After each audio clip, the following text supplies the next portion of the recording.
Zombie films are a subgenre of horror.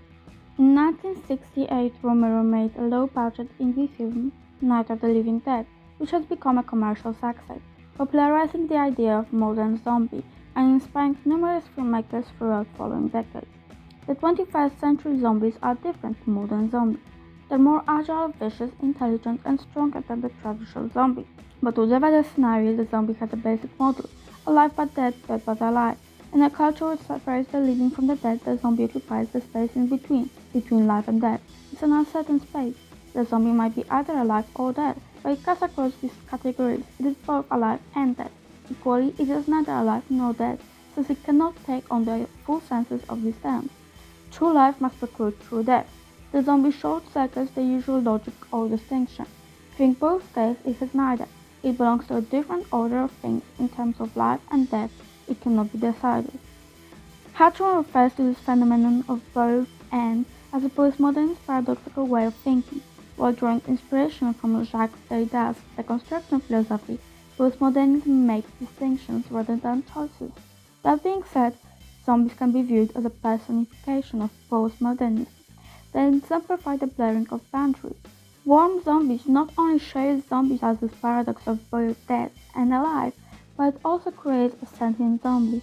It's an adaptation of Romeo and Juliet, and although the Shakespeare plays had multiple film adaptations made, this one takes the ideas proposed by Romeo and Juliet further by not only taking place in modern setting, but also adding this element of an apocalypse, taking a play which is a highbrow entertainment and turning it into a rom-com is an example of postmodernism at its finest. Contemporary zombie films subvert genre conventions and create patchwork pastiches of pulp and hyper themes.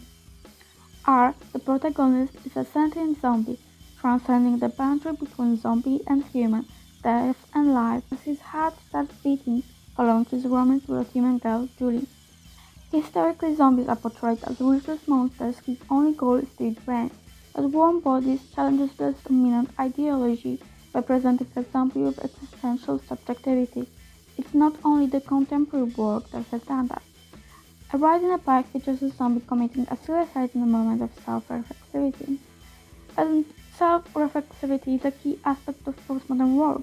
As Brophy puts it, the movie knows you've seen it before, it knows that you know what is about to happen, and it knows that you know it knows you know.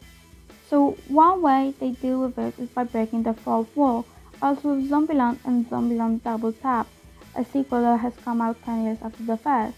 In the opening line, the film acknowledges that it is a sequel. Back for seconds? After all this time? Well, what can I say, but thank you.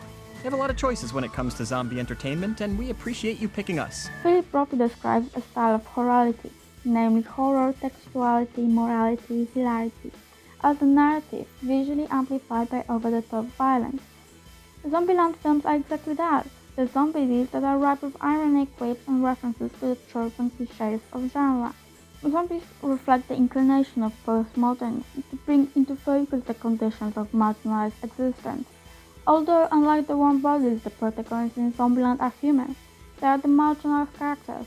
Columbus, who is an anxious nerd, Tallahassee, a single father who's lost his son, and Wichita and Little Rock, two estranged sisters that had to fend for themselves even before the apocalypse. Like postmodernism itself, zombies challenge the integrity of genres and their boundaries.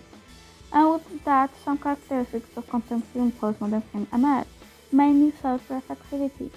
Be it in a zombie as a sentient being, able to make conscious decisions like in Warm Bodies, or in a filmmaking practice where the breaking of the fourth wall, various pop culture references. A Homer. In a world without YouTube, who wasn't entertained by a Homer? And video game-like fight sequences in Zombieland film.